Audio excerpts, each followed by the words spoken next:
How to use Gemini live on any Android device.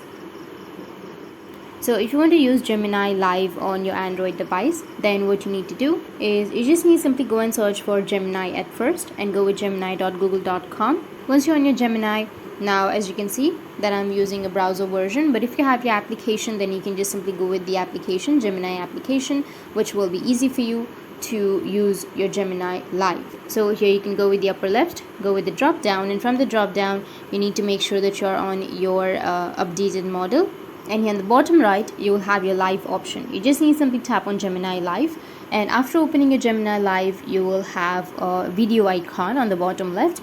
Tap on the video icon and you'll be able to video call or have a live call with Gemini and ask for solutions. You can just place any device in front of your camera and ask Gemini on how you can use the device or how you can fix the problem if it's not working. It will give you all of the solutions. So that's it, and if you have any questions, feel free to comment below.